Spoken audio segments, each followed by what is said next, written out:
Frank?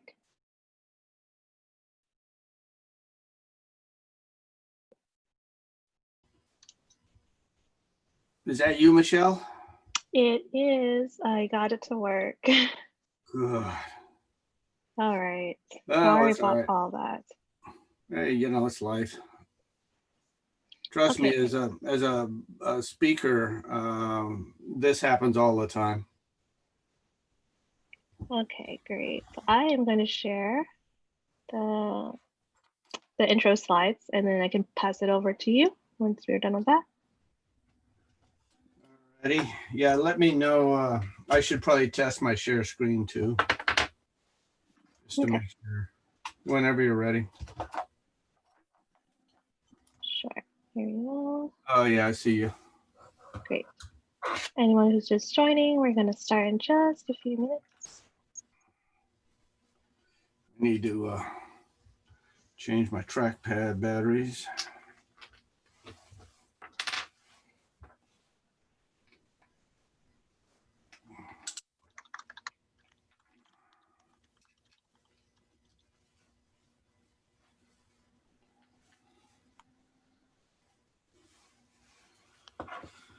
All right.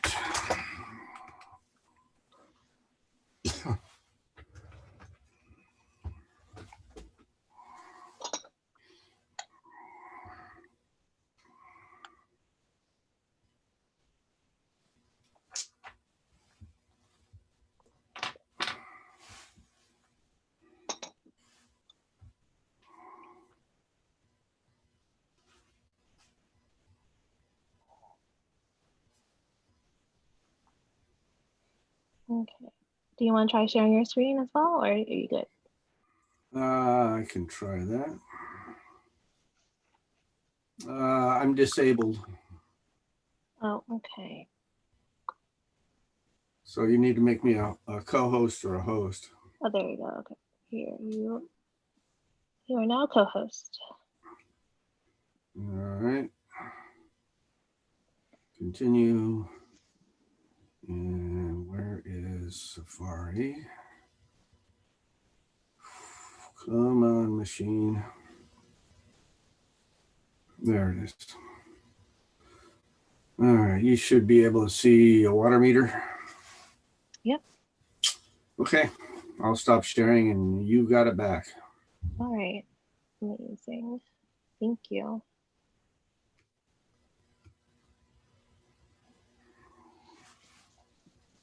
Okay, let's say we start around 10:05 just to get everyone filtered in.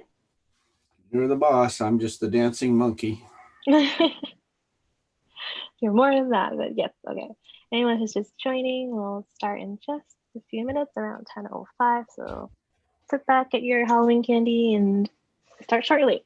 Alrighty, I'll go get my tea. Mm-hmm.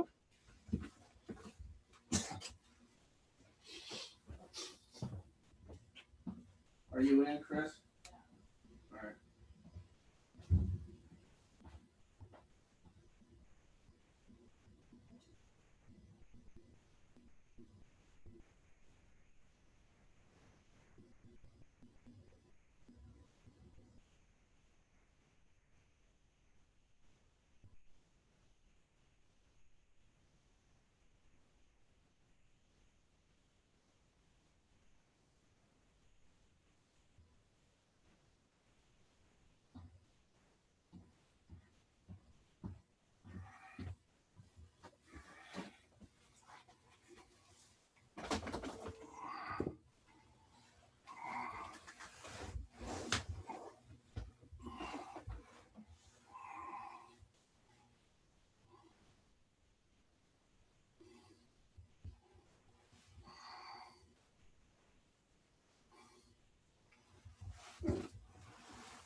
Good morning, everyone just joining. We're going to start in just about 2 minutes. Yeah, we're starting in about 2 minutes, so get some tea, some coffee, and we'll start shortly.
Okay, it's about 10:05, and we can get started, Frank. Okay, so thank you everyone for coming on a Saturday morning. Happy Halloween.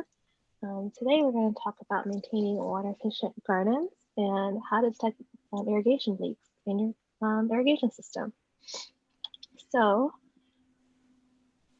okay, great. So today we have all attendees muted by default. The instructor, Frank, will periodically pause for questions. So if you look in your little chat box down there, you have two options. You can raise your hand. I don't know if we will able to we can unmute you. I can totally try, but Frank, it's up to you. If you wanted to have some time where we can unmute people and ask questions, we can do that. Just raise your hand. Yeah, no problem. Any questions? Okay, great. Another way too is to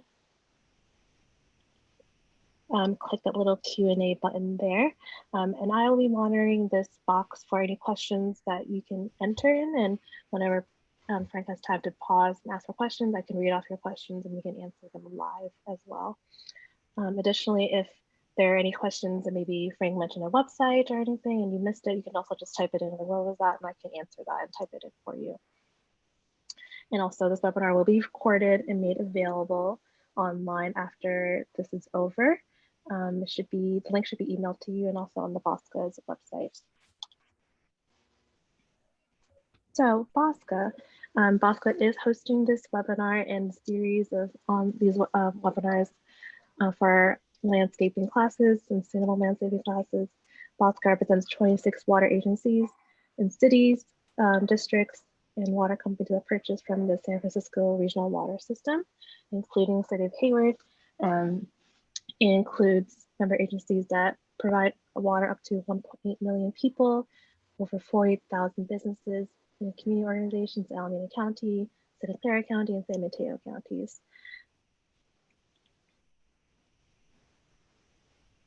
So these program objectives, why we host these webinars. We identified that outdoor water use represents the single largest untapped opportunity for water conservation within this Bay Area. And outdoor water use reductions through the use of water efficient planting and these techniques can help conserve water and ensure that future water supply meets the needs of our communities in the future. And the idea is that we take all these things we learned today and bring it back to our own lawns and gardens that we have at home. So we do have some programs to help you save and get started in those projects. And one of those that we have at the city of Hayward is the Lawn Be Gone program, a lawn conversion rebate program that we still have ongoing through Bosca as well. And also through Bosca, we have a rain barrel rebate program. Additional information for other water conservation programs we have on our website linked in this slide down here, or you can contact me directly with my email down here as well. If you don't live in Hayward, it's likely that we also have similar programs through Bosca, so make sure to just check your city's website and you can find similar programs as well. And another a resource for you to get started in your project is this website, bayareagardening.org. I know it's a pretty robust resource with planting guides and just a long list of plants that are water efficient. So just check that out. And as you're going through this webinar and going back to your own project, you can also use this as a resource in your own project. Additional webinars coming up. We have on our Bosca's website as well. If you're interested in any of those, we don't have any more scheduled at Hayward, but for other cities, I know you don't have to be resident in Hayward or any other city to attend these webinars. So just check out the website and register for anything else you may be interested in. And with that, that's all I have. I'm going to turn it over to Frank. All righty. Good morning, everybody. Let's see what we have here. All right, today we're going to talk about a whole bunch of different subjects. And the primary subject is your irrigation system. So when we look at irrigation system, we have as much as you want. We have weak points. And these particular weak points are where we're getting problems in the irrigation system. So I'm going to point out some of these weak points. I'm going to try to show you how to fix them. And yeah, so I want to share screen. So there's, you should all be seeing water meters. Your first line of defense in determining whether you have a leak anywhere in your house is your water meter. And if you look over here on the right, I have a picture of a census water meter. This is a Neptune. This is another older census water meter. And I'm showing you this because every water meter has what is called a spinner. This little triangle right here is the spinner on this water meter. This triangle right here in the center is the spinner on this one. On the Neptune, it's right here. Every water meter installed has this. The key is figuring out how to read this, and we're going to talk a couple of different things about this particular water meter. The first thing you know, if you think you have an irrigation leak outside, is that you go out to the water meter. And the water meter is essentially a hole in the ground, usually at the front of the property. Might look like this in a box like that, might look like this. It's usually at the street side of the property.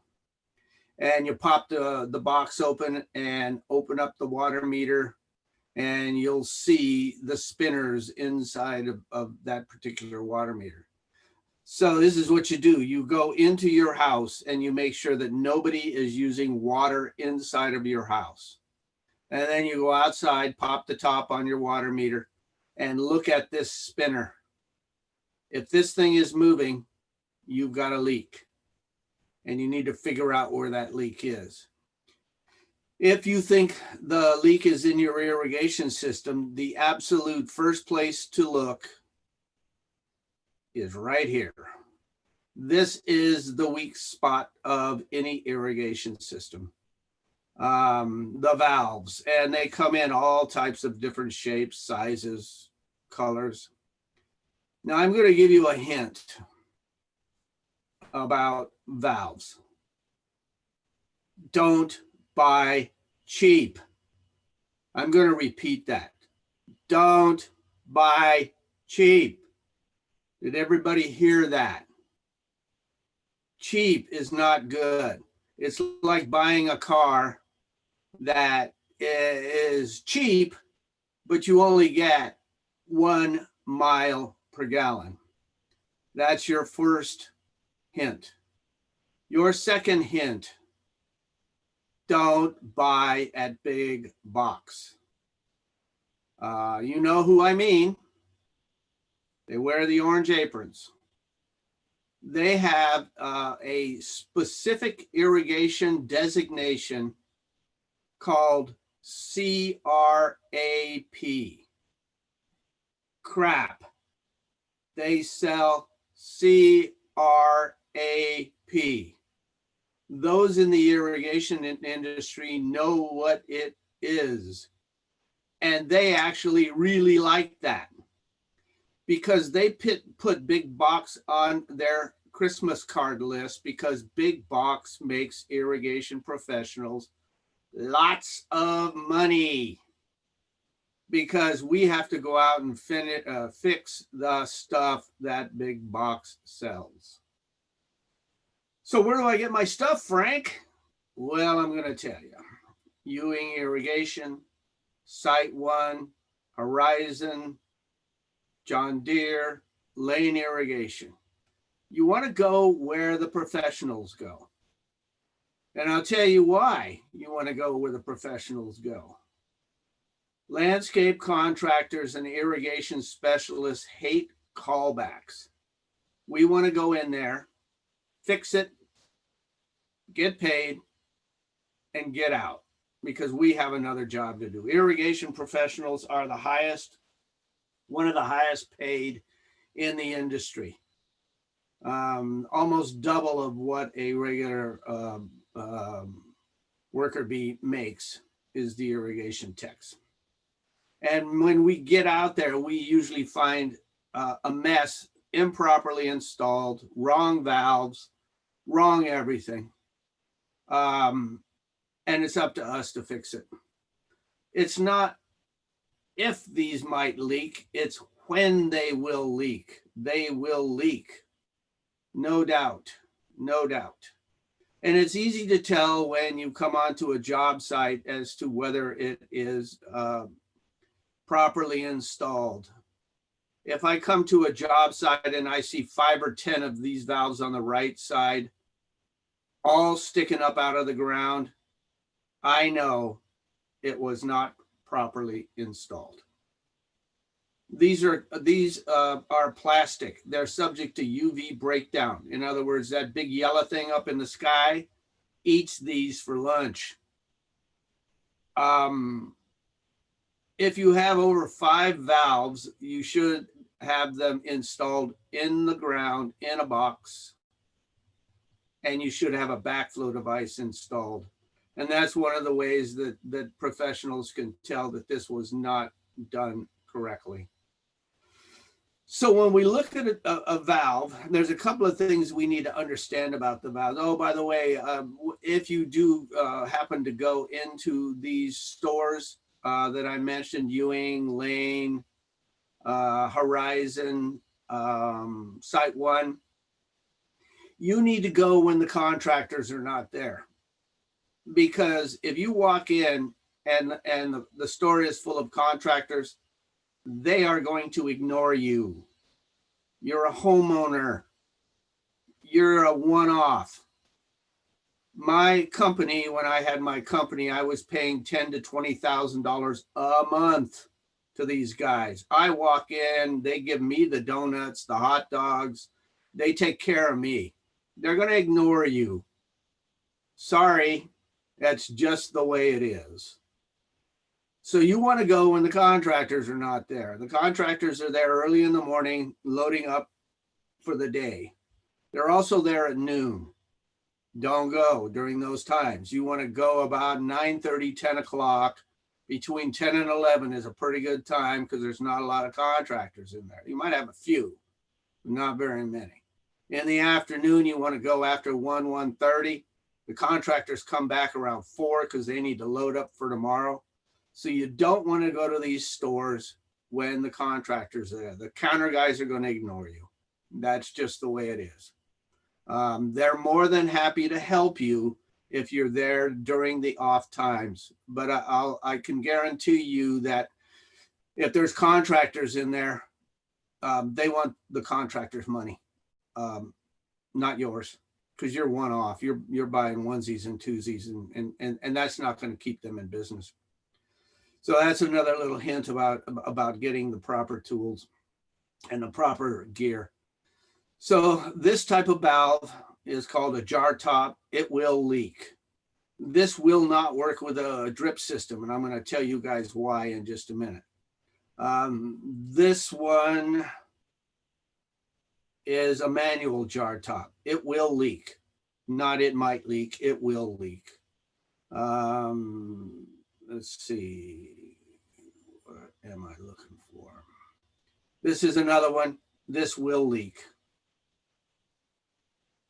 A good valve costs money, and for good reason. It's engineered to do a very difficult job.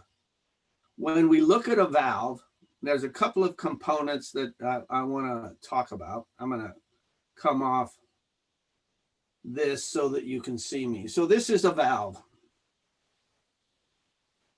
This valve is an electromechanical device. Here's the electrical part of it. This is a solenoid. The irrigation controller sends a pulse down the line. The solenoid opens, which turns the valve on. This solenoid has a rubber gasket in this housing. So if I pull the top off of this thing, there's a rubber gasket right inside of here. And inside of there, that rubber gasket wears. That is a leak point.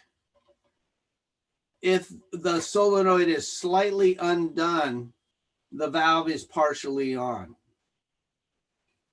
Inside of this valve, there's two chambers. There's a top chamber and there's a bottom chamber. When the pressure on the top chamber is more than the pressure on the bottom chamber, the valve is closed. I'm going to repeat that. When the pressure on the top chamber is more than the pressure on the bottom chamber, the valve is closed.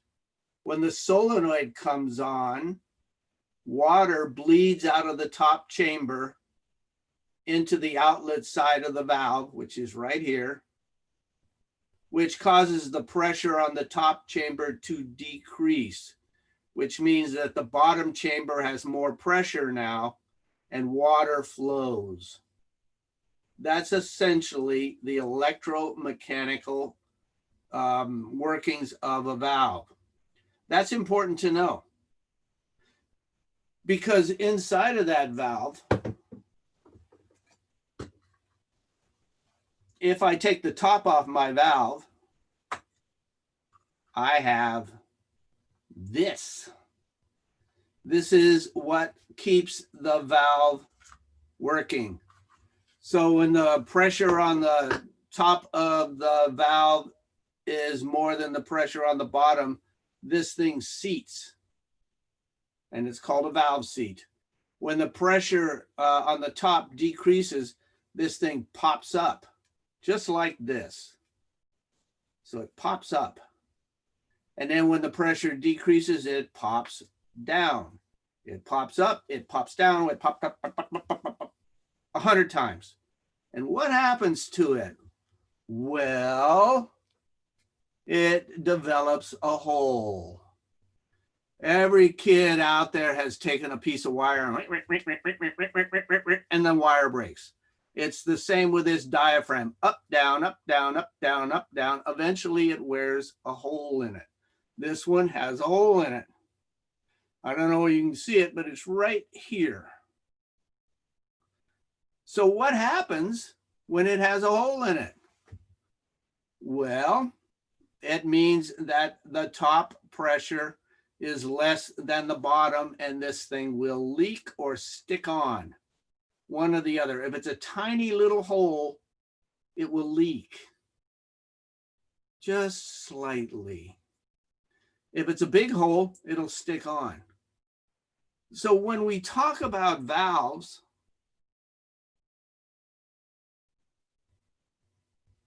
cheap is not good.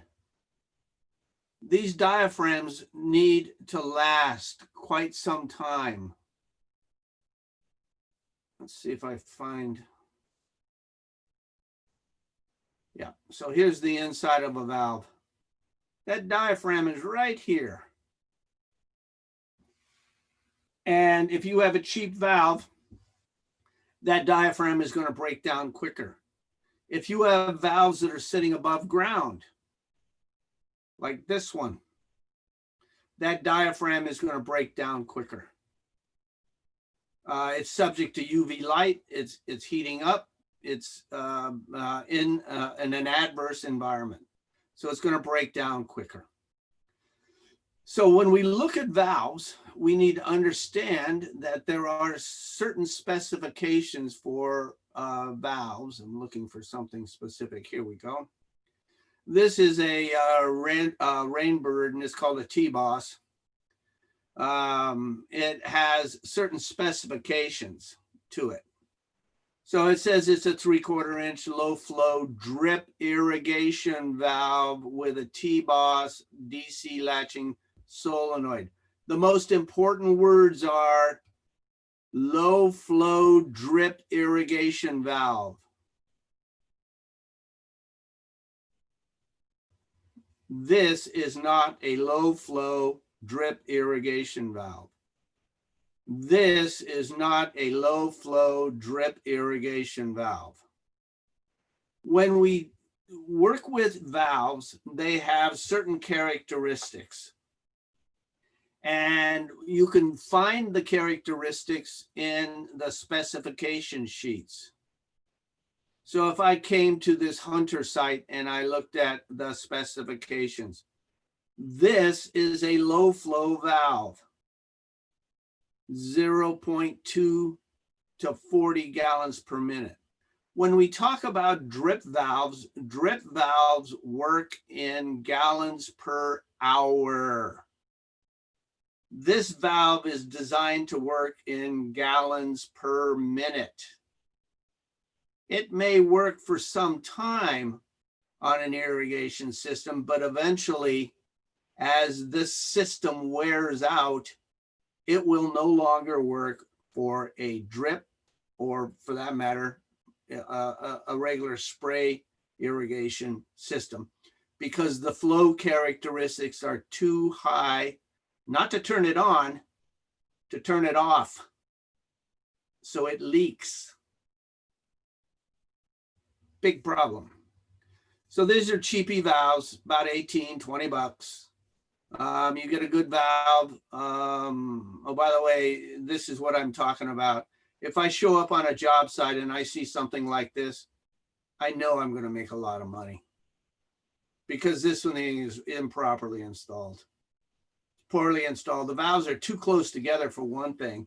If I have to change a valve, I have to get in here and cut everything out instead of spinning a valve off. They're too close together. They're above ground. These valves are not designed for a drip system.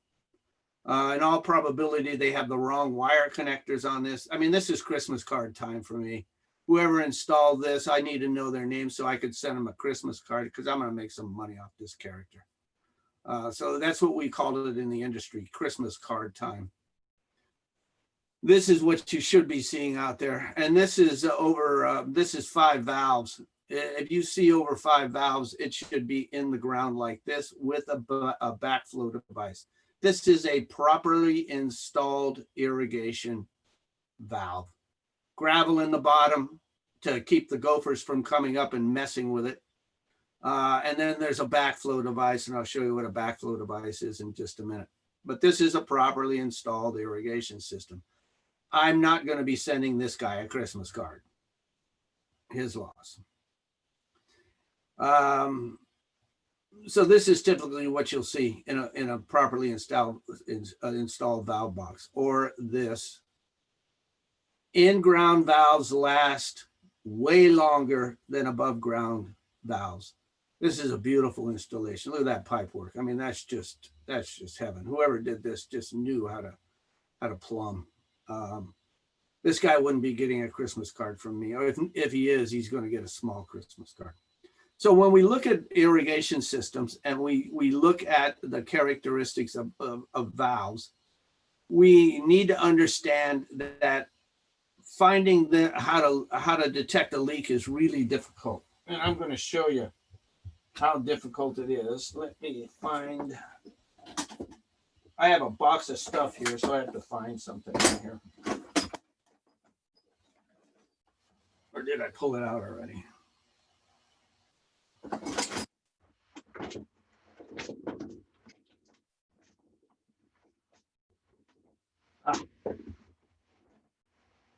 All right. So if I suspect I have an irrigation leak out there, I go to my water meter and I look at my water meter and that little spinner is spinning away. And I need to figure out where I've got a problem. So I go to my valves because Frank said that the valve is the weakest part of the irrigation system. And I want to figure out if it's leaking. How do I do that? Someone said stethoscope. Oh, what a great idea. Why didn't I think of that? I don't have a stethoscope. They're expensive. Wait a minute. I do. This is an irrigation tech's stethoscope. This is exactly what we do. We put a screwdriver up to our ear and we put it on the valve to see if it's leaking. If I can hear water going through that particular valve, I know that valve is leaking. This is an irrigation tech, very expensive instrument for detecting leaks in an irrigation system. Simple tech, simple tech. You can hear the water flowing through the valve and you know you've got a problem with that valve. So then you go in and you make sure that you have a shutoff. On many of the improperly installed irrigation systems, I may not even have a shutoff valve, which means I have to shut off the entire house. So hopefully I'm seeing a shutoff valve of some sort. Could be a ball valve. And they call this a ball valve because inside is a little ball. It could be a gate valve because there's a gate that moves up and down. Either one of these are proper for an irrigation system. This is what's inside of a ball valve. There's that little ball. When the ball is turned a certain way, water flows. So ball valve versus a gate valve, both of them work well. So I'll go in there and I'll shut off the ball valve. I'll go back to my valve and I'll pop it open and see what's going on in here. Whenever you have valves, especially these kinds of valves, they need to be cleaned quarterly. Not, let's see, what year is this? I put these in 1906. It's probably about time I cleaned them. No. The problem with these valves is that spiders get in there, ants get in there, everything gets in there, just stuff. And the proper term for that is caca. That's what we call it in the irrigation trade. Oh, the valve was just loaded with caca. So you got to get in there and clean the caca out. With these minimum quarterly, at the least twice a year. When you turn this system on in the springtime, just get in there and clean the thing out. Shut off the whole system, pop these tops. That's why they have these tops on there. These are called jar tops. And it makes it easier for you to pop these things off and get in there with a little toothbrush or a little something and clean them. The other valves are sealed, so these you can't clean. That's because they don't get dirty. So you don't have to clean them. So these are low maintenance valves. So we're going to talk about characteristic valves in just a minute. So this is a 3/4 inch Irritrol. There's a bunch of different kinds of valves, but these will get dirty and loaded with caca. You got to clean the caca out, and often. So I want to move on to backflows. So remember when I said if you have over 5 valves in a system, that you should put them in a valve box and then install a backflow. This is a backflow. This happens to be a Febco 765. It says it right here, 3/4 inch. It's $100. This protects city water. When we look at this type of valve, this is the backflow on them. It's a cheapie. It's called a Poppet valve.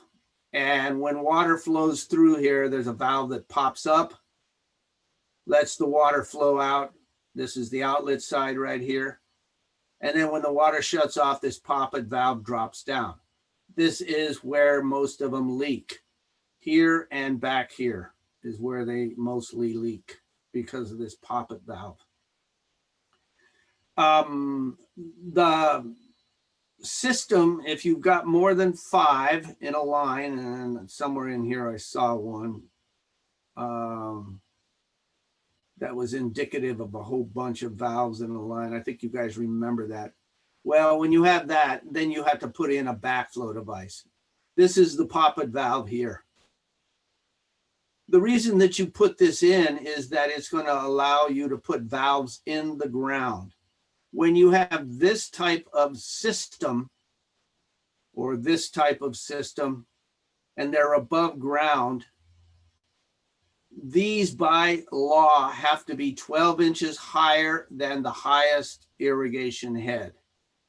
So if I have some spray heads out there and I have these installed, by law, these have to be 12 inches higher than the highest irrigation head. So if I've got an irrigation pop-up and it is popping up 12 inches, then this has to sit 24 inches above the ground. That's another way I can tell that they were improperly installed, because most of the time the amateurs don't know that these have to be 12 inches higher than the highest irrigation head. So that being said, I want to go back to my Febco. So this is an old style. The new one is, and these are the ones that you have to put in by law. The Febco 825Y is one of the ones that are available. You can't put in the old Febco series, this 765 series anymore. If you trigger a permit on your irrigation system, you have to put in a double check valve. And this Febco is one of them. There's Wilkins, there's Zern, there's all the different manufacturers. But this has a double check valve to protect city water. Irrigation water is considered high hazard. Why? Because you're using chemicals in the garden. You shouldn't be, but you're in all probability using chemicals in the garden. So these are there to protect the city water from being contaminated with your dirty water. So usually you'll see a Febco sticking out there. If you drive by commercial sites, you see these all the time. Essentially what they have inside is another series of diaphragms. Yes, they will leak. These are high quality, so that it takes a long time before they begin to break down and leak. I'm a certified backflow tester and repair person. I had to go through a class to get my certification. We are the only ones that are allowed to repair these and test these. These have to be tested once a year and certified with a tag that they're working properly. So if you're putting valves in the ground, like this one,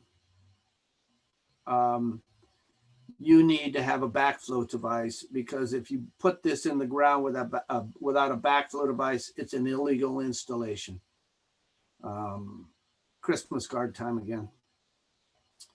Okay, so we've talked about the valves themselves. I want to get involved with a little something else. I'm looking for something. Yeah, here we go.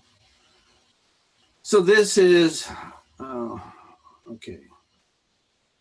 This is a pretty good installation. At least there's a shut-off valve here. The valves aren't too close together. They're cheap valves. They will break down over time. So seeing something like this out there is way better. Seeing something like that is attaching to my valves, and valves are in the ground, is way better than seeing something like this. These are way too close together. If this center valve breaks, I have to cut all these valves out, or cut this center valve out and replace it. Whereas if they were spaced apart, so I could spin this valve out. In other words, I just spin it off, so I don't have to plumb the whole thing. Saves me about a half hour to 45 minutes of my time. And an irrigation tech is going to charge you anywhere from $7 to $150 an hour.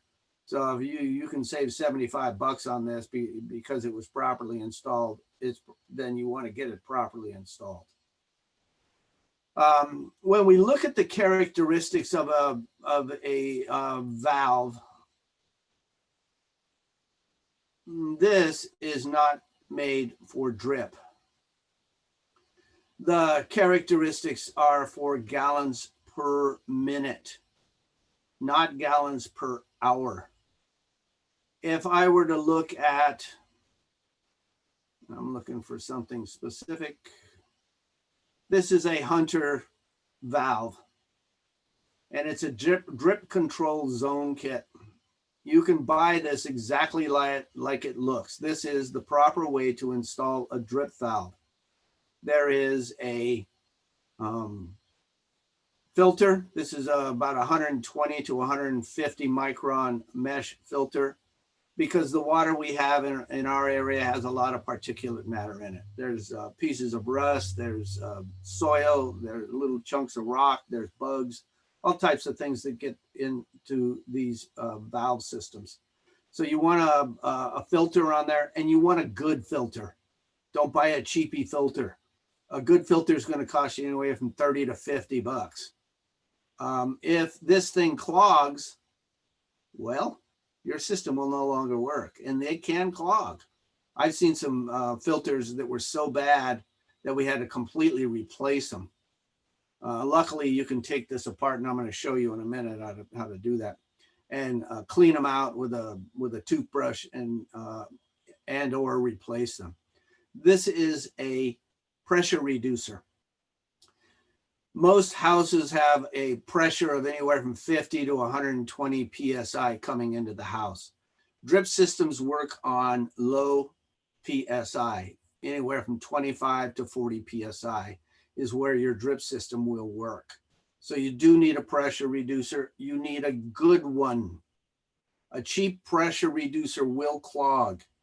At that point, it becomes a plug, and an expensive plug at that, because a good one will cost you about 30, 40 bucks, and you want a good one.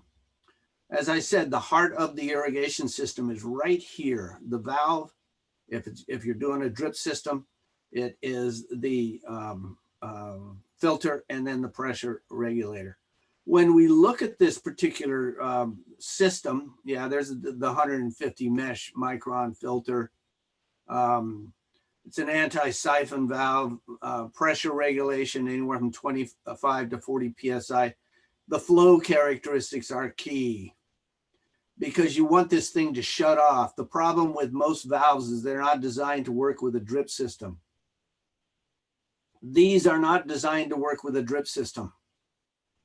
They're designed to work for the spray. Yeah, they're cheap. Okay, I'll give you that. But sometimes cheap is not good. So you want a good one. You want a good valve that is in there. There's a number of different drip valves that you can get. ACZs, ACZ 101s, 101s. Here's some other drip valves. They talk about the drip control specifications. You can read these if you want. Here's the residential side. Here's the commercial side. It's just telling you stuff about the valve. And then here's a comparison chart for Hunter. I like Hunter valves. I like Hunter valves because Hunter stands by their work. You can only get these at a irrigation store, Lane, Hunter, or Lane, Ewing, Site One. They're the only ones that sell this stuff. This is what the contractors get. And mainly the contractors get them because we hate callbacks. We do not want a problem. They do have a homeowner site here if you want to get involved with that. There's some nice drawings here, residential system design guides, spring startup checklist. Wow, that is gold right there. If you're in cold country, winterizing your irrigation system, and find a contractor. This is a good website if you need some help with it. Benefits of an irrigation system, proven water savers. Hunter is a water saving valve. They make great stuff, and we're going to talk about that. Site studies, here's your water conservation rebates. All that stuff is in here. Professionals, if you want to get involved with that, contractor side, you can do that. Drip line calculator. This is worth its weight in gold if you're using drip systems, because you can calibrate your drip system. So drip runtime. I'm not going to go through all this, but you can set up these drip systems according to what you're wanting to do. So these are the different kinds of Hunter Irritrol valves. I want to stop share and show you some stuff. So since we're talking about drip system, this is 1/4 inch drip system. And by the way, the stuff at Big Box is not commercial grade. You want commercial grade stuff in your irrigation system, not cheapy stuff. So this is 1/4 inch. Never, ever, ever, ever, ever, ever buy 1/4 inch line. Why, Frank? Because it doesn't work. This belongs in the round file. So don't ever buy it. You want to buy 1/2 inch. 1/4 inch,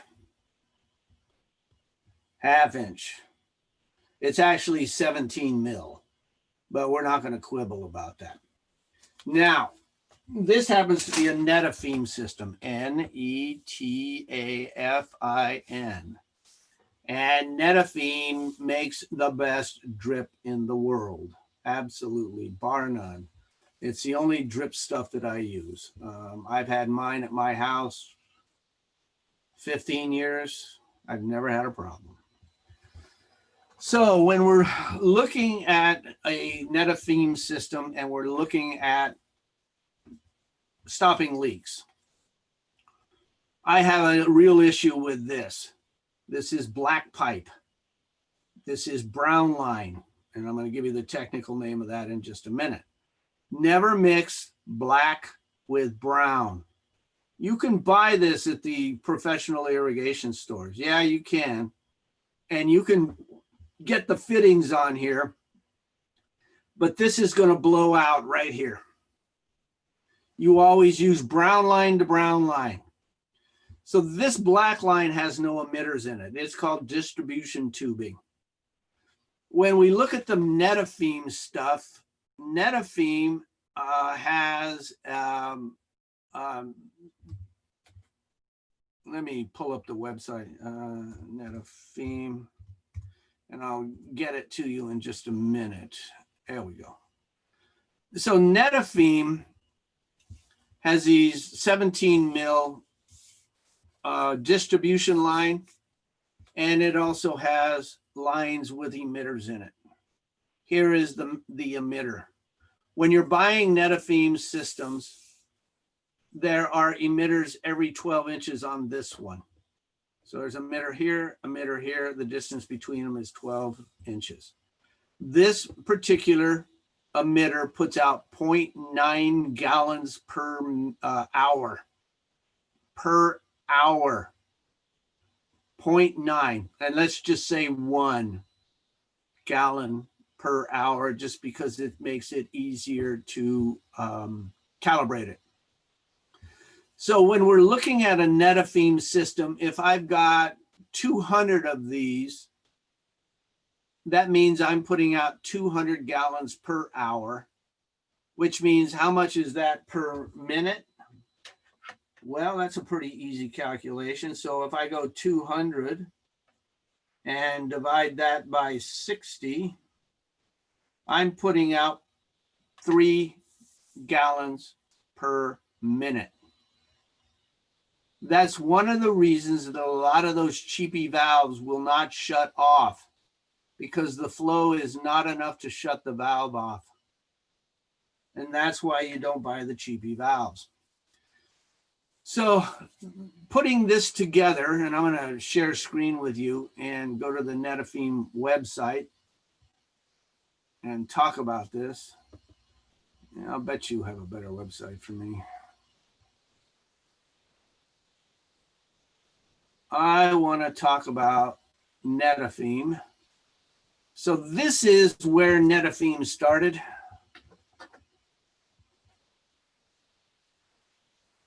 This is miles and miles and miles of field crop and vegetables.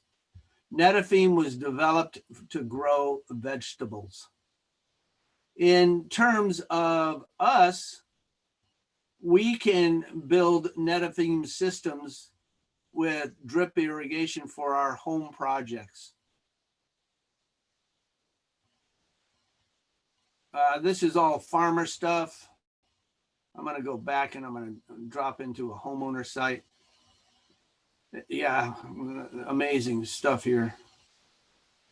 So you can see Netafim and how huge it is in terms of farmland. But I want to get to the Netafim. Here we go. That's what I want. Farming. No, that's not the one. Sorry about that. Here we go. Landscape and turf.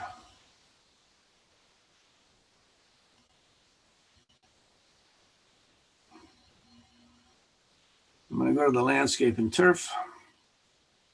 And Netafim works really well on a homeowner site.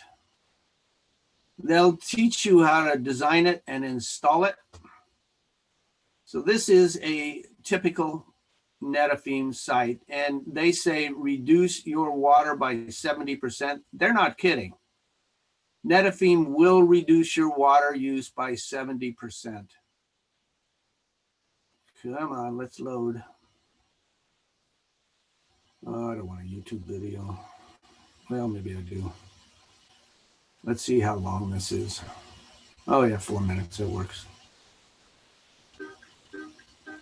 No, it's turf grass. So when we look at a Netafim system and we're installing it, there's a couple of things that you need to know about it. It does save a lot of water. And you can go to the website and you can see configurations of the Netafim site. A lot of people have problems getting the fittings onto the hose because they don't have really good hand strength. I'm going to give you a little trick on this. I learned this from one of my students. We were redoing Netafim up I'm a professor, by the way. I teach up at Foothill College. I'm the director of the horticulture program up at Foothill College. And as part of that, we maintain a permaculture garden, and we redid it, all of our irrigation system. Let's see, last March, April.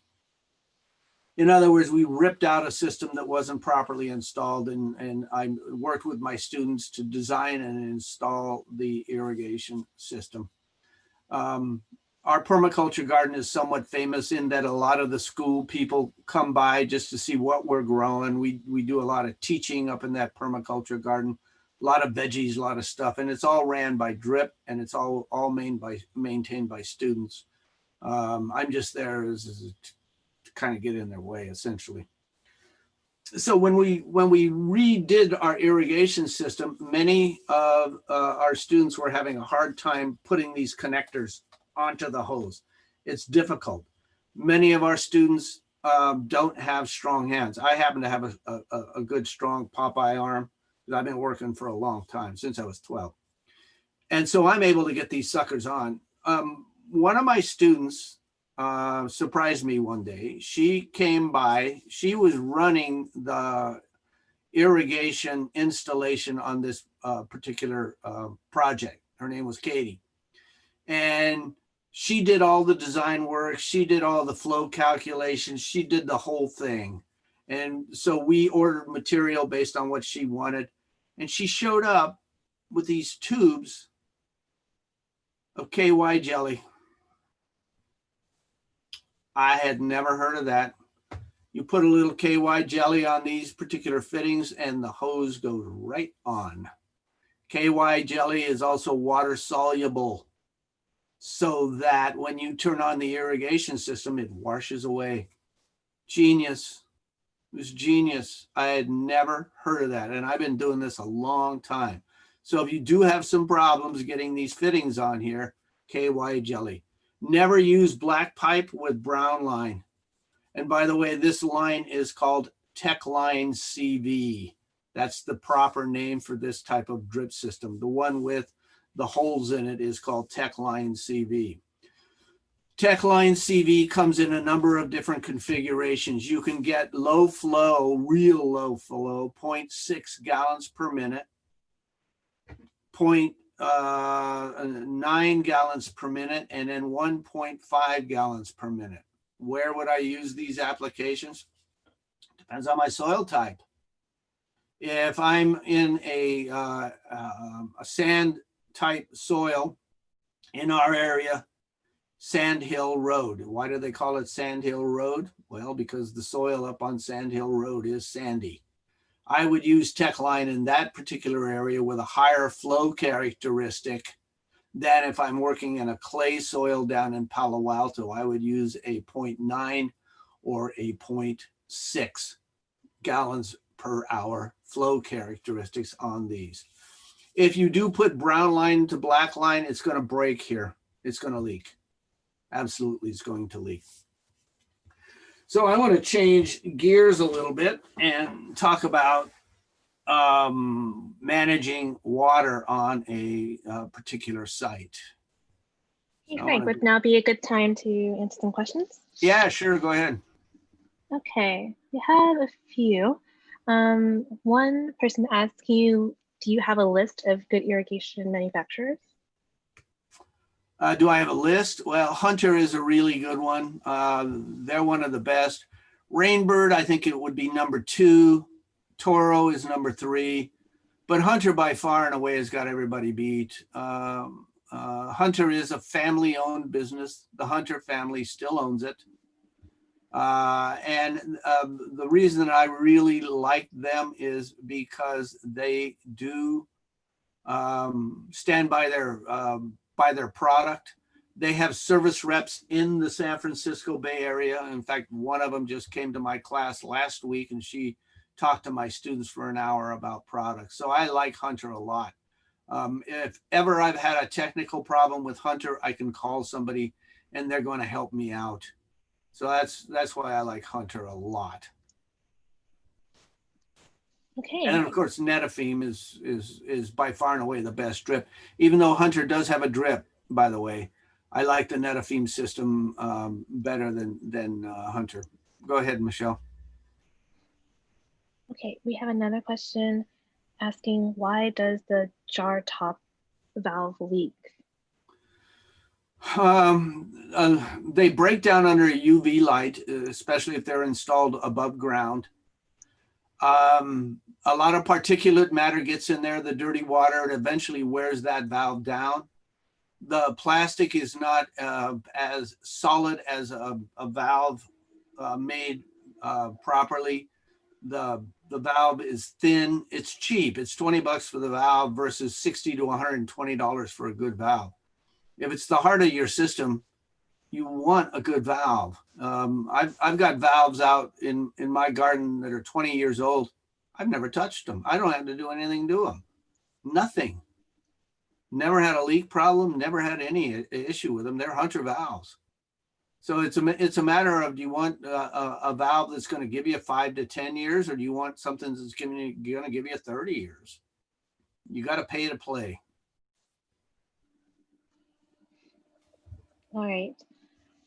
Next question asking, when you clean a valve, can you damage anything inside?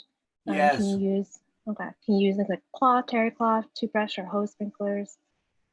I just used a soft toothbrush usually. I'd get in there and just clean them all out.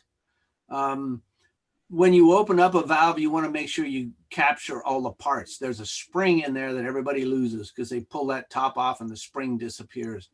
The spring is a helper. Let me share screen. I probably could find it on the website. The spring is a helper to keep that valve closed. If you lose the spring, then you've got, yeah, here's the spring here. This is a little spring that everybody loses when they open up a jar top, especially. Every valve has a spring in it. So when you're replacing the diaphragm, for example, here's an illustration this is the valve, the diaphragm seat right here. Here's the spring, here's the diaphragm, here's the valve itself. All of these things can be rebuilt. On a cheapy valve, it's just not worth it to rebuild it because it's going to just continue to break down. On a more expensive valve, yeah, it's best to rebuild it. But you can damage it, especially if you get in there with a screwdriver and you start messing around with a screwdriver to dislodge a particle that might be stuck to the valve or something. You just want to be in there and be gentle with it. A toothbrush is all I ever used, an old toothbrush. Other questions? Yes. Another person asked, how can a valve be 12 inches higher than a sprinkler head if it is in the ground? It doesn't have to be because you're using a Febco backflow device. This sits above ground and it is designed to protect the city water. So the valves go in the ground with this. The good news is that plastic is not subject to UV when it's in the ground. This is all brass and will protect your water line. I actually have 2 of these in my garden at my house. I have one in the front and one in the back. They're expensive, but well worth it. Never had a problem with this thing. I've had it in 20 years. Never had an issue with it. So essentially, this is what you're doing. Here's your 825Y. Here's your valve pit here. So all the valves are in the ground. This protects all the valves in the ground. So you don't have to have valves above ground. Okay. Another clarifying question, I think, asked what is the use of the black line? I think you're holding maybe something up. What is the reason for the backflow? Oh no, what is the use of the black line? Black line is used for another irrigation drip system. There's a number of different manufacturers that are putting out black line. And Netafim is the only one out there that's putting out brown. So the black line is used for their proprietary irrigation system. It's not as good as the Netafim system by far and away. The Netafim system is the best. I wouldn't even touch another drip system, not even close. to Netafim. I think Other someone que- just, yeah, Go had ahead. a follow-up what you just talked about the valves. She asked if you only have 2 valves, what if you have several zones? For instance, they have 9 zones in the backyard and 6 in the front. If you're over 5, it's better to put them in the ground and use a Febco. If you've got onesies and twosies, you can get away with putting these things above ground. It's not something I would do, but you can get away with it. It's just too susceptible to critter damage. Squirrels will sometimes come and chew on these things too. They like to sharpen their teeth on them. They do it on irrigation heads too. But I've seen them chew on valves. They'll just chew a hole right in this thing.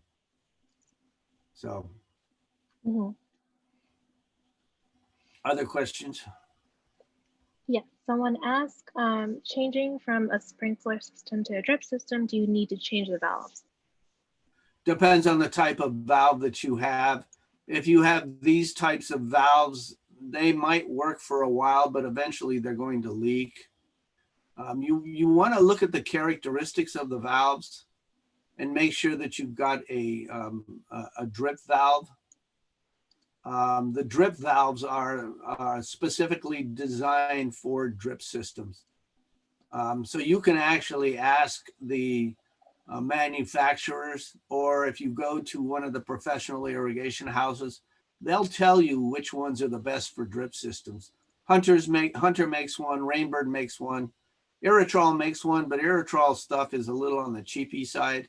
I prefer a little more robust system. The Hunter and the Rainbird make a much better drip valve than Irritrol.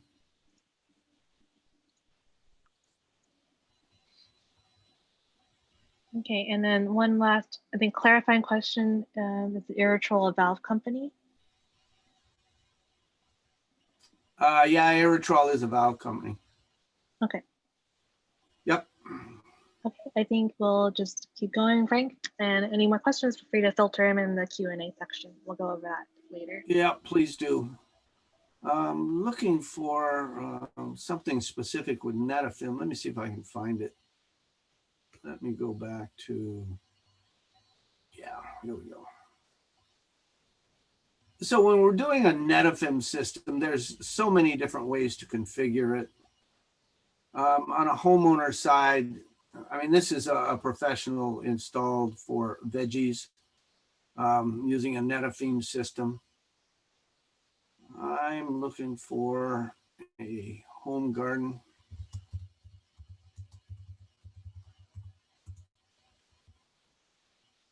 There we go. So something as simple as this in a veggie garden using Netafim, real easy to do. Something like this, all Netafim, something like that. You can tell an engineer did this system because everything is straight line. You can tell an engineer did this one or this one. Not anything against engineers here, but this one is what an artist would do. You don't have to have straight lines. Well, you kind of do, but you kind of don't. If I'm doing a drip system and I'm going to be growing ground cover in here, then these drip lines need to be 14 inches apart. If I'm just doing a small garden, I can do just something like this. I just run it around the plants. It's best if you loop around the plants, but this is a very viable way to use a drip system. It's real easy. Here's a good way to put it around your trees. So a lot of citrus, usually a double line on the citrus, one here, and then one more 12 inches out from that on a Netafim system is a really good way to install that. And truly, Netafim will save 70% water. It is an outstanding system, and they do not leak. This is a photograph of the flow characteristics of the system. So once you get your piping done, you turn it on and you just watch and see how much water is coming out. And that way you calibrate it with your irrigation controller in terms of how much water that you're going to be putting out there. So I want to talk about maintaining this stuff, whether you're on an Irritrol system, whether you have a Hunter system, whatever you've got, there is some maintenance that needs to be done. So usually at the start of a season, and that usually starts February or March, when you're going to be relying on your irrigation system, you need to turn that thing on before you need it. So when it's still raining, you want to go out there and you want to fire this system up and just see what's going on with it. One of the worst things that you could do is turn your system on when and you've got a major problem out there, and guess what? All of the irrigation techs in the world are out of their mind busy, and they're not going to have time to come out and help you out. So you want to turn this system on in the spring while it is still raining, find your leaks, take that expensive stethoscope that I showed you, and with your entire system off, see if you hear water flowing. Check it out. If you've got these kind of cheapy valves, then you want to get in there and clean them. Pull the tops off, clean them out, test them, make sure they work. Make sure you're not getting water dripping out of the sides. Really important that you do that. Once you do that, then go to your irrigation controller and make sure that the electrical connection to these valves is working. One of the hardest troubleshooting tasks for an irrigation tech is to find a wire break. Most of the time, we find them right here at the connection of the valves because they use the wrong kind of wire connectors. So if we look at wire connectors, I'm going to show you the difference.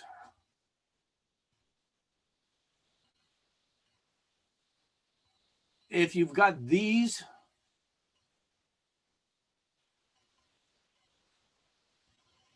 or these outside, these are not made for outside. These are made for inside. Whenever I get to a job site and I see that they've installed these are called Redbirds. It's Christmas card time because they installed the wrong kinds of wire connectors. These will break down the copper wire. So moisture gets in there and it goes into the copper wire. You want a waterproof, and the one I use is Kingway, which is this one. So inside of here is a silicone gel, and this gets installed on your wires and it will seal them. You'll never have a problem with a Kingway. And they come in various sizes. Here's a yellow Kingway. Here's a Drycon, which is another manufacturer. Same thing. Inside of here is a silicone gel, and it will seal your wires on your irrigation system. So you always want to make sure that you've got the right wire connectors. So most of the problems that we have with irrigation wire is usually at the where the wires are, connected to the controller right here. That's where most of the problems, because of the wrong wire connectors. So you want to fire up your system, make sure that it's working from the controller to the valve. And you want to make sure that you've got no leaks. You want to make sure that you get in there and adjust it. When you start getting the hot weather, you want to fire up your system, and you can do what's called a cheap audit. You can put cat food cans out there and just look at the amount of water that you're getting in each one of your cat food cans or tuna cans, whatever it is. You just want to check it. So turn the system on for 10 minutes and then look at the amount of water that's in your cat food can. If the water in your cat food cans, all of them, is about the same, then you know you've got a pretty good system out there that is putting down water in an even distribution rate. That's key. Most cheapy irrigation systems have very poor efficiency, some as low as 10%, because they were installed by someone who didn't know what they were doing. Most professionally installed irrigation systems are running at about 80–85% efficiency. It's like buying a car that's going to, and I'll use the same analogy, that's going to give you 1 mile per gallon. Well, there's your efficiency side. I got a real good price on the installation of this guy. He was from one of the big box stores. He was standing outside. I know irrigation installation, so I hired him, and he did a fabulous job. No, he didn't, because your efficiency is probably down about 5, 10, 15, 20, 30%. You want something that's running at 80–85%, and most trained irrigation specialists will install that type of system. These are the people that the water districts hate, because if you get a cheapy installation system, they're the ones that are causing a lot of the problems with too much water use on a site. The professionals don't have that kind of problem, and the water companies love them. So that's who you want to get out there. In terms of that, I want to talk about a irrigation controller that I absolutely love. It's a Hunter system, and it's called the HydroWise system. It comes in a number of different configurations. You can see them down here: HC, Wand, HPC, Pro C, HCC, whatever. If you're on the homeowner side, you can save literally 50% on your water savings by installing a proper irrigation controller. What does a proper irrigation controller do for you? Well, it saves water. So this is my house, and these are my watering schedules for my HydroWise. I have a HydroWise at my house, and it tells me stuff about my irrigation system. It tells me exactly when I watered it. So it watered the 30th, 28th, 26th, 23rd. This happens to be my veggie garden, by the way. And it watered for 32 minutes. And it watered on Monday, Wednesdays, and Fridays. That's when it is set up to water. When's the next watering cycle? Well, it's Monday, the 2nd of November. My watering frequency is here. My program start times are here. I also have what's called predictive watering. And this is key with a good irrigation controller, because what it does is it looks at the weather. So this day it only ran 4 minutes because, well, actually it ran 18. I have this set up to run cycle. It's called, it runs a cycle until runoff, and then it runs another cycle. So I ran 18 minutes, but my predictive watering cycles are set up so that I have water triggers. So if the temperature is less than 68, don't water. If today's forecast temperature is less than 70, don't water. 80% humidity, don't water. Chance of rain, when the rain chance of rain is 80%, don't water. If the wind speed is 27 miles per hour, don't water. It also gives me reports. I can get a water history. This is actual. This is my water history. It will also tell me about weather. So this is my weather. There's a weather station very close to me. So they're using individual weather stations. There are other manufacturers out there that are not as good as HydroWise. Trust me, I've used them all. I've used Weathermatic. I've used Rainbird's water sense system. I've used all of them. Ratio. I've taken out more of those systems than I've installed. They just don't do a great job. Here's something that it's telling me: evapotranspiration rates. Very important that I get that. Diagnostics. It's diagnosing my system. So I have a problem here with this particular solenoid. I have to go out there and I have to find out what's going on with it. It's telling me I've got an issue. But all my other systems are working just fine. Thank you. And then, of course, it tells me about historical weather in comparison to my watering schedule. So rainfall in May, it talked about my rainfall rates in May. So this is all based on Wi-Fi. I also have an app on my III.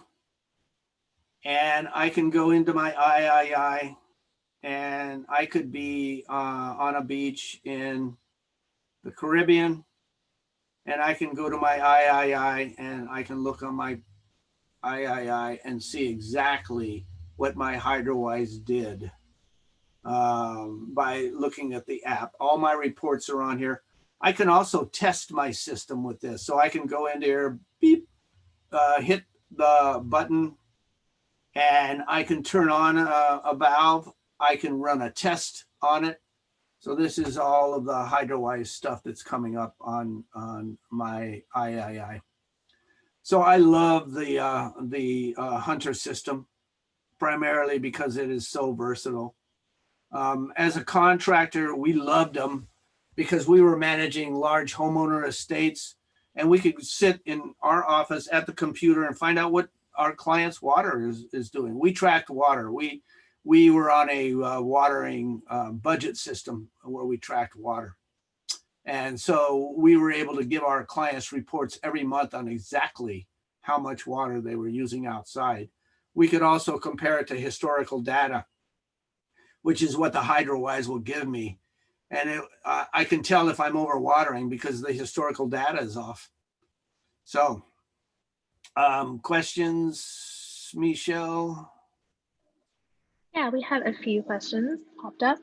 One person asked, how do you find a reputable sprinkler installer at a reasonable price? Do you have any advice for that? Yeah, you want to go to the California Landscape Contractors Association website, and it is called clca.org. And you want to find a contractor portion of that, and it will lead you. Tell them what you want. In fact, I'll show you exactly what it looks like. clca.org.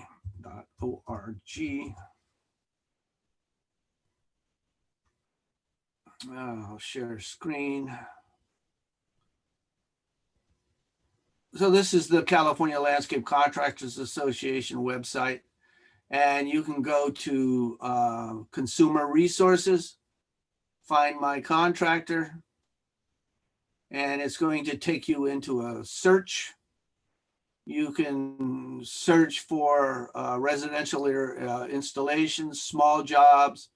If you've got irrigation problems, irrigation audits, irrigation, you check that box, hit the contractor search button, and it'll give you a number. In fact, I'm just going to hit this and see how many pop up.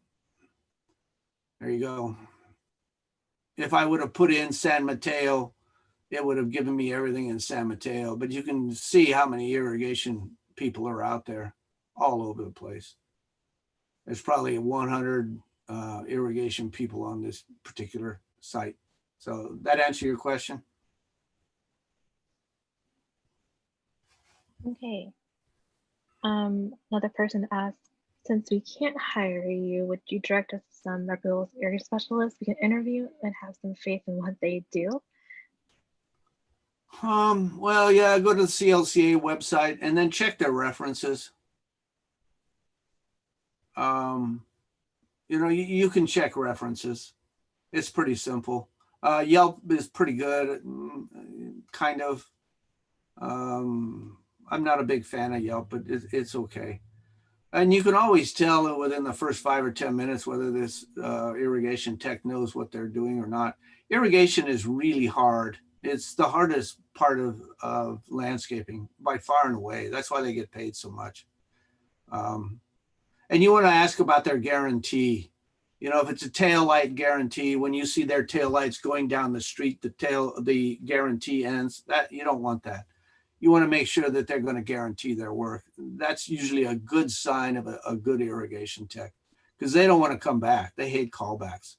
They want to keep moving because they're really busy and they want to keep moving. The more houses they can hit, or the more sites they can hit, the more money they make. So they definitely don't want to come back. So make sure that they have a good warranty, 90 days minimum. Okay. Let's see. Another question, do you set up parameters for when to water, don't water? Any thoughts on that? On my HydroWise, yeah, I do. I have certain specific things that I tell it when I don't want it to water. It automatically knows when it's raining, and it automatically knows exactly how much rain we got in my area. So it might say, oh, geez, we've got a half inch of rain. I'm shutting down for a week, minimum of a week, and look at the weather again. If all of a sudden, and this does happen in February, the temperatures hits 85 degrees, then my HydroWise goes, man, it's hot today. And it clicks on, it turns on my irrigation system. And many times we get that 85-degree spike in February, and then March, it starts raining again. I don't have to worry about my system because it's doing it automatically. I'm sitting on a beach in Cabo, and my system is essentially doing what I used to do on a regular basis. All I have to do is make sure that all of the systems work mechanically and electrically. That's my only job. Okay. Also related to the HydroWise, does HydroWise pinpoint malfunction site of the system? Yes, it does. If you have a water flow meter, and they're easy to install, I have one on my system. It measures flow. It will store that flow for each one of the valves in my system. So if I have a drip valve, all of a sudden the flow is doubled. The HydroWise system will say, ooh, we got a problem. And it'll shut that valve down, go to the next valve, and send me an alert. You got a problem on your drip system, pal. Get your butt out there and fix it. It doesn't really say that, but it's essentially what it's saying. So it does give you malfunction problems, especially with high water use. It'll also tell you if your solenoids are problematic. So I've got a problematic solenoid. It's still working. I know it's out there, and I probably won't do anything because we're going into winter. Other questions? Okay. We have one more. This person says they have a solar sink and they have no idea what it is for. Do you really want to have the system turn on when it's hot? They were told that they could burn their roots or cause organisms to multiply with hot or wet soil. So a solar sink essentially is a weather station that sits outside on it, and it should be properly installed. A solar sink has to be on the south side of a landscape. If it's on east, west, or north side, it doesn't work right. It has to be on the south side. Usually it's attached to a rain gutter or to the soffit of a house. It has to see the sky because it reads whether it's raining or not. It also measures solar radiation. The solar sink is there to adjust the irrigation controller up or down based on solar radiation and whether it rained today.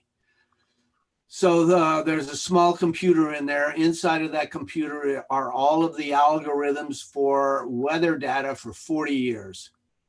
And so it essentially sets the controller up based on historical weather data. The solar sync part of it modifies the algorithm so that it might say, well, in February, it's supposed to be 35, 40 degrees, but it's 85. So that solar sync reads that, changes the algorithm, says, you need to turn on. And so it turns on your system. Yeah, you absolutely want to turn on your irrigation system when it's hot. We are carbon-based organisms. I'll tell you what, go stand in a parking lot at 1 in the afternoon when it's 110 degrees, and I want you to stand out there for 4 hours without any water. That's what your plants are feeling. So water them. That is an old wives' tale that you don't water when it's hot. That's crazy. That's insane. Water them. Trust me, go out in that parking lot and do the parking lot test, and you'll know exactly what your plants are feeling. The big issue with organisms is never water in the evening, always water when just before the plants need the irrigation. So my system goes on at 4 in the morning because I know that right around 6 or 7, they're going to be there. The plants are going to go to work. The sun comes out. They're going to begin their photosynthesis, evapotranspiration. They're going to work, and they need moisture to work. So you want to make sure that they have irrigation water in their root system so they can go to work. Other questions? Yeah, related to that, the person followed up, said that they thought they were supposed to water before hot water was predicted. Well, sure. Yeah, that's common sense. Yeah, sure, do it. You want to make sure your plants got water. I mean, it just comes down to that. You can water when it's hot too, by the way. I mean, don't be afraid to throw water all over the place. I go outside at 1 in the afternoon and I water down my plants. I'm trying to take the heat off of them, especially when we hit those days when all the fire issues and everything else was going on. My plants, they just did not like that. So I was out there hosing them down. I mean, literally hosing them down. Mm-hmm. And one other question, is this the same for native California plants? Well, it depends on the plant. If it's if my plant is covered with ash, yeah, California native, ash doesn't discriminate between a California native and a plant from Japan. Water it down. If it is a plant that is, and there's a number of different kinds of plants in the California native repertoire. There's drought resistors and there's drought evaders. If you've got a drought resistor, you may not have to hose it down. If you've got a drought evader, you might have to. The difference between the two are very subtle. That's a whole other seminar that I'm not going to do today. If the plant is a chaparral plant in comparison to a plant that's in the riparian or alpine fells community, or even coastal scrub, you may not hose them down because they're going to get fog drip. So you really have been, you really have to get in there and understand the characteristics of the plant and then make a decision as to whether you're going to hose that sucker down or not. Other questions, concerns, problems, or issues, Michelle? No, we just have some more feedback coming in saying that they really enjoyed the session and they really enjoyed all the webinars that you have hosted so far. So thank you, guys. I don't think we have any questions left. Going, gone. Yeah, thank you guys so much for attending. Frank alluded to it, but he does also teach a few of our classes that we have for California natives and that sort. So we're Yep. probably going to try to touch that up for next season. So be on the lookout for that as well. And look into the Foothill website, Foothill College. There's some great classes up there. We got some great instructors. So you want to come up and sign up for a class. They're all virtual right now. You can sit at home and in your bathrobe and you can take classes. I have one student in Baton Rouge, Louisiana that heard about my class and she's signed up from Baton Rouge. I have them from LA, Truckee, Lake Tahoe. So sign up for these classes. They're cheap and they're really good. All righty, I'm done. Oh, great. Thank you guys so much. Be on the lookout for an email for follow up for a survey. Give some feedback on what you thought about this webinar, and we'll talk to you guys in the next webinar session. Thanks for taking care of me, Michelle. Thank you.